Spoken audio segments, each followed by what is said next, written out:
بسم اللہ الرحمن الرحیم، السلام علیکم ورحمۃ اللہ وبرکاتہ۔ آج ہم پڑھیں گے جی قرآن حکیم سورۃ البقرہ اور اس کی آیت مبارکہ 237 اور 238 اور ساتھ 239 بھی ہم ملا لیں گے انشاءاللہ۔ شروع کرتے ہیں۔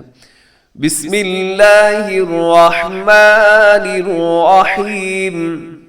وَإِن طَلَّقْتُمُوهُنَّ مِن قَبْلِ أَن تَمَسُّوهُنَّ وَقَدْ فَرَضْتُمْ لَهُنَّ فَرِيضَةً فَنِصْفُ مَا فَرَضْتُمْ إِلَّا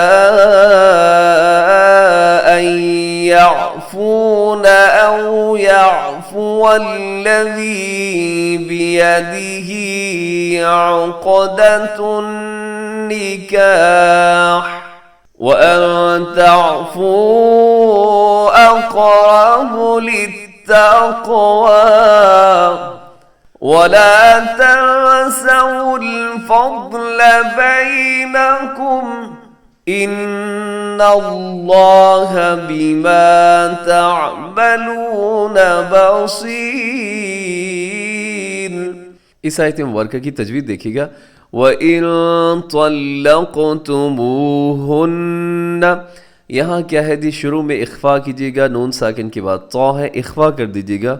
وَإِن طَلَّقْ، اخفا کی آواز ایسے آتی ہے جیسے ہم کہتے ہیں اردو کے اندر ہم ایک لفظ استعمال کرتے ہیں جیسے بانس یا کنواں یا اس طرح کی جو آواز ہوتی ہے، یا جیسے بہت چھوٹا بچہ جب رو رہا ہوتا ہے تو وہ بھی اس وقت اخفا کی ہی ساؤنڈ آ رہی ہوتی ہے، یعنی جب اسے زبردستی وہ رو رہا ہوتا ہے، یعنی جب وہ بلا وجہ رو رہا ہوتا ہے تو اس وقت بھی اس کی جو آواز ناک میں جا رہی ہوتی ہے تو وہ اخفا ہی ہو رہا ہوتا ہے۔ وَإِن طَلَّقْتُمُوهُنَّ، یہاں نون ساکن کے بعد طا اخفا، آگے دیکھیے گا طلق، یہاں بھی قاف موٹا بھی ہے اور قلقلہ بھی ہے۔ طلقتموهن، یہاں نون مشدد پہ غنہ کیجیے گا۔ من قبل، نون ساکن کے بعد قاف، یہاں پہ بھی کیجیے گا اخفا۔ ان تمسوهن، یہاں بھی کیجیے گا اخفا، اور نون مشدد ہے آگے تو وہاں غنہ ہے۔ تمسوهن وقد فرضتم لهن، یہاں وقد میں دال قلقلہ ہوگا کیونکہ دال ساکن ہے، قاف موٹا ہوگا۔ وقد فرضتم، یہاں را موٹا ہے اور حرف ضاد یہ بھی موٹا پڑھا جائے گا۔ آگے لہن، نون مشدد یہاں غنہ۔ فریضۃ، فنصف، فریضۃ، یہاں تنوین ہے، تنوین کے بعد فا ہے، یہاں بھی کیجیے گا اخفا۔ فریضۃ فنصف ما فرضتم الا، یہاں جو مد ہے اسے کہا جاتا ہے مد منفصل، حروف مدہ الگ ہے، حمزہ الگ ہے۔ الا ان يعفون او يعفو الذي، اب یہاں تھوڑا سا لفظ جو ہے وہ ذرا سا ڈیفرنٹ ہے، اب غور سے دیکھیے اسے۔ او يعفو الذي، او يعفو والذي، اسے يعفو الذي نہیں پڑھنا بلکہ واو کے اوپر زبر ہے، تو یہاں پہ زبر کا خیال کرتے ہوئے زبر کو آگے لام کے ساتھ ملائیے گا۔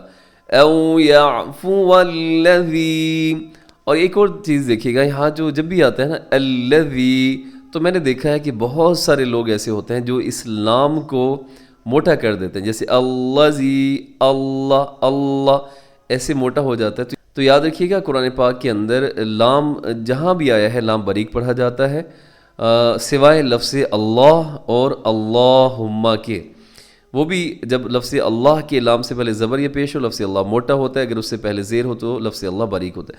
باقی جتنے بھی لام آتے ہیں قرآن پاک میں وہاں بہت کوشش کیجیے گا کہ لام کو باریک ہی رکھیں، سے موٹا نہ کیجیے۔ تو الذی غلط ہے، الذی بیدہ، ہا کے نیچے کھڑی زیر ہے، لمبا کیجیے گا. عقدۃ النکاح، یہاں نون مشدد غنہ، آخر میں ہا ہے، وقف کیجیے گا. اور وقف کرتے ہوئے ہا کے نیچے زیر ہے تو ہم اس ہا کو ساکن کر دیں گے. رموز اوقاف میں سے طا ہے، وقف کر دیجیے گا. وَأَن تَعْفُوا أَقْرَبُ لِلتَّقْوَى، وَأَن نون ساکن کی بات تا یہاں بھی اخفا ہے، آگے مد کیجیے گا تعفو لمبا کر کے. اقرب قاف موٹا اور پلس قلقلہ بھی ہوگا، آگے را جو ہے وہ موٹا پڑا جائے گا. اقرب للتقوى، تقو قاف قلقلہ ہو رہا ہے کیونکہ قاف ساکن ہے. وَلَا تَنْسَوْا الْفَضْلَ بَيْنَكُمْ، وَلَا تَنْسَ، یہاں نون ساکن کے بعد سین ہے تو یہاں بھی کیجیے گا اخفا اور آگے چلے جی. ان اللہ، نون مشدد پہ غنہ ہے، لفظ اللہ کو موٹا پڑھنا ہے. بما تعملون بصیر، بصیر میں را باریک ہوگی. آگے نیکسٹ آیت دیکھیے گا، آیت کون سی ہے جی؟ 238، 238. حافظوا علی الصلوات، حافظوا لمبا کیجیے گا. اس میں واو مدہ ہے، جیسا کہ گزشتہ سبق میں آپ کو بتایا تھا کہ 3 حروف مدہ ہوتے ہیں، اس میں ایک واو ساکن سے پہلے پیش، یہ واو مدہ ہے. حافظوا علی الصلوات، علی الصاد موٹا رکھیے گا. اب یہاں پہ کیا ہوتا ہے کہ لام جو ہے، صاد کے بعد لام آ رہا ہے، یہ ہماری توجہ ہوتی ہے حرف صاد پر کہ بھائی یہ جب آنا ہے تو میں نے اسے خوب موٹا کرنا ہے، تو نظریں اس پر ہوتی ہیں. اور ہوتا کیا ہے کہ جو اس کے آس پاس کھڑے ہوتے ہیں، مطلب حروف ہوتے ہیں، وہ بھی ساتھ ہی موٹے ہو جاتے ہیں. ٹھیک ہے، تو آپ نے صرف حرف صاد کو جو ہے موٹا کرنا ہے، اس کے ساتھ لام جو ہے اسے آپ نے بالکل موٹا نہیں کرنا، اس کا کوئی قصور نہیں ہے. علی الصلاۃ، علی الصلوات، علی الصلوات، والصلاۃ الوسطی، والصلاۃ یہاں بھی کیا ہوتا ہے؟ صلاح ہو جاتا ہے تو لام پتلا رکھیے گا. والصلاۃ الوسطی، وسطی سین ہے، سین میں سیٹی ہوتی ہے، تو موٹا رکھیے گا. آگے رموز اوقاف سے قاف ہے، کوشش کیجیے گا وقف آپ نہ کریں، ملا کے پڑھیں. والصلاۃ الوسطی وقوموا للہ قانتین، للہ میں اسے باریک رکھیے گا، لفظ اللہ ہے لیکن اس سے پہلے لام کے نیچے زیر ہے. للہ، للہ بہت پتلا جتنا آپ کر سکتے ہیں. للہ، اب اسے جتنا باریک کریں گے اتنا خوبصورت ہوتا چلا جائے گا. اور اسی طرح کے لفظ اللہ کے لام سے پہلے زبر ہو، اسے آپ جتنا موٹا کریں گے وہ اتنا حسین ہوتا جائے گا. وَقُومُوا لِلَّهِ قَانِتِينَ. اور نیکسٹ آیت بھی دیکھ لیجیے گا. فَإِنْ خِفْتُمْ، نون ساکن کے بعد خا، یہاں حروف حلقی میں سے ہے خا، تو آپ یہاں پہ اظہار کریں گے، مطلب نون ساکن پہ غنہ یا اخفا نہیں ہوگا. فَإِنْ خِفْتُمْ فَرِجَالًا أَوْ رُكْبَانًا، فَرِجَالًا پہ تنوین، تنوین کے بعد حمزہ، تو یہاں بھی کیجیے گا اظہار. فَرِجَالًا أَوْ رُكْبَانًا، رُكْبَانًا لیکن وقف کرتے ہیں تو رُكْبَانًا ایسے لمبا کر دیتے ہیں. فَإِذَا أَمِنْتُمْ، یہاں جو مد ہے اسے مد منفصل کہا جاتا ہے. أَمِنْتُمْ نون ساکن کے بعد تا، یہاں ہوگا اخفا. فَاذْكُرُوا اللَّهَ، لفظ اللہ کو موٹا رکھیے گا کیونکہ اس سے پہلے را کے اوپر پیش ہے. فَاذْكُرُوا اللَّهَ، فَاذْكُرُوا اللَّهَ كَمَا عَلَّمَكُمْ مَا لَمْ، عَلَّمَكُمْ کے آخر میں میم ساکن، میم ساکن کے بعد پھر میم ہے، میم ساکن کے بعد میم، تو یہاں پہ کیا ہوگا؟ ادغام، جسے کہا جاتا ہے ادغام شفوی، تو ساتھ آواز کو ناک میں بھی لے کے جائیں گے. عَلَّمَكُمْ مَا لَمْ تَكُونُوا تَعْلَمُونَ. اب ان 3 آیت بینات کو پھر سنیے گا. وَإِن طَلَّقْتُمُوهُنَّ مِن قَبْلِ أَن تَمَسُّوهُنَّ وَقَدْ فَرَضْتُمْ لَهُنَّ فَرِيضَةً فَنِصْفُ مَا فَرَضْتُمْ إِلَّا أَن يَعْفُونَ أَوْ يَعْفُوَ الَّذِي بِيَدِهِ عُقْدَةُ النِّكَاحِ. وَأَن تَعْفُوا أَقْرَبُ لِلتَّقْوَى وَلَا تَنْسَوُا الْفَضْلَ بَيْنَكُمْ إِنَّ اللَّهَ بِمَا تَعْمَلُونَ بَصِيرٌ حافظوا على الصلوات والصلاة الوسطى وقوموا لله قانتين فإن خفتم فرجالا أو ركبانا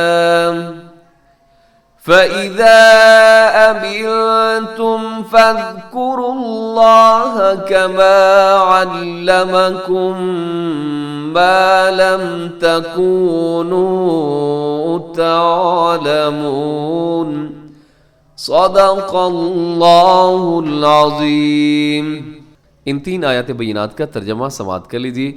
وَإِن اور اگر طلقتموہن تم انہیں طلاق دے دو، من قبلی پہلے، ان کہ تمسوہن انہیں ہاتھ لگاؤ، وقد فرضتم اور تم مقرر کر چکے ہو، لہن ان کے لیے، فریضۃً مہر، فنصف تو نصف ہوگا، آدھا ہوگا، ما جو فرضتم تم نے مقرر کیا، الا سوائے، ان یہ کہ یعفون وہ معاف کر دیں، او یعفو یا معاف کر دے، الذی وہ جو بیدہ اس کے ہاتھ میں ہے، عقدۃ النکاح نکاح کی گرہ، و اور ان اگر تعفو تم معاف کر دو، اقرب زیادہ قریب ہے، للتقوی پرہیزگاری کے، ولا تنسوا الفضل بینکم اور نہ بھولو احسان کو، باہم احسان کو نہ بھولو، ان اللہ بما تعملون بصیر بے شک اللہ رب العزت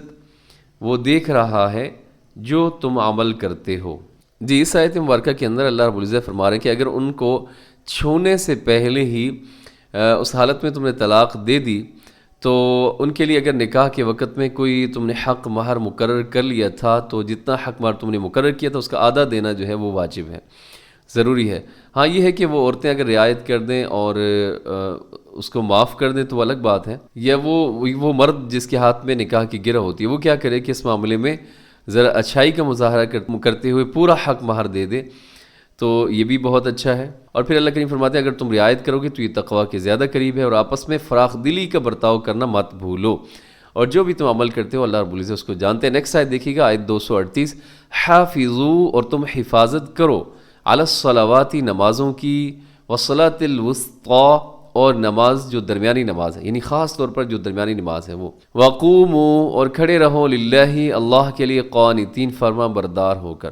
اس آیت مبارکہ کے اندر دیکھیے گا کہ اللہ رب العزت بیان فرما رہے ہیں کہ نماز کی اہمیت، اور خاص طور پہ جو نماز عصر ہے، جو درمیانی نماز جس کو کہا جاتا ہے، اس کا خیال رکھنا تو بہت زیادہ ضروری ہے۔ اللہ نے خاص اس کی تاکید اس لیے فرمائی ہے کہ عام طور پہ لوگ کاروبار کے اندر مصروف ہوتے ہیں، اور جو نوجوان ہوتے ہیں وہ عصر کے ٹائم کھیل کود میں مصروف ہوتے ہیں، تو اس نماز سے کیا ہو جاتی ہے، تھوڑی سی لاپرواہی کا مظاہرہ لوگ کر بیٹھتے ہیں، تو اس لیے اللہ نے خاص تاکید فرمائی ہے کہ یہ جو نماز ہے، خاص طور پہ نماز عصر، اس کا اپنے بہت خیال رکھنا ہے۔ اور اب دیکھیے گا نیکسٹ آیت میں کہ کتنی اہمیت ہے نماز کے حوالے سے۔ فَإِنْ خِفْتُمْ پھر اگر تمہیں ڈر ہو، فَرِجَالًا تو پیدل، او رکبانًا یا سوار، فَإِذَا پھر جب تم امن پاؤ، فَاذْكُرُوا اللَّهَ تو یاد کرو اللہ کو، کما جیسا کہ علمکم اس نے تمہیں سکھایا، ما جو لم تکونوا تم نہ تھے، تعلمون جانتے۔ اور اللہ کریم فرماتے ہیں کہ جنگ میں بھی کیا کرنا ہے، تم نے نماز کو نہیں چھوڑنا۔ اگر موقع نہیں مل رہا تو اللہ کریم فرما رہے ہیں کہ پھر ایسا کرو کہ تم کھڑے کھڑے ہی نماز اشاروں کے ساتھ پڑھ لو، لیکن چھوڑنی نہیں ہے نماز۔ دیکھیے کتنی تاکید ہے۔ اور اگر سواری پر بھی ہو، یعنی جنگ کی حالت ہے، ایسی سچویشن بن چکی ہے، تو سواری پہ بھی تم کیا کر سکتے ہو، نماز پڑھ سکتے ہو۔ اگر ایسا بھی موقع نہ ملے تو پھر اس صورت میں قضا کی جا سکتی ہے، لیکن کوشش کریں کہ اس حالت جنگ میں بھی آپ نماز کو نہ چھوڑیں۔ تو ہم جو کیا کرتے ہیں کہ حالت امن سکون کے اندر بھی ہم لوگ نماز کے قریب نہیں جاتے، تو کوشش کرنی چاہیے۔ نماز ایک ایسا عمل ہے جس کے بارے میں حدیث میں آتا ہے کہ سب سے پہلے نماز کے بارے میں پوچھا جائے گا، تو اسی نماز کی پابندی کیجیے، اور دعا میں یاد رکھیے ہمیشہ خوش رہا کریں۔ السلام علیکم ورحمۃ اللہ وبرکاتہ۔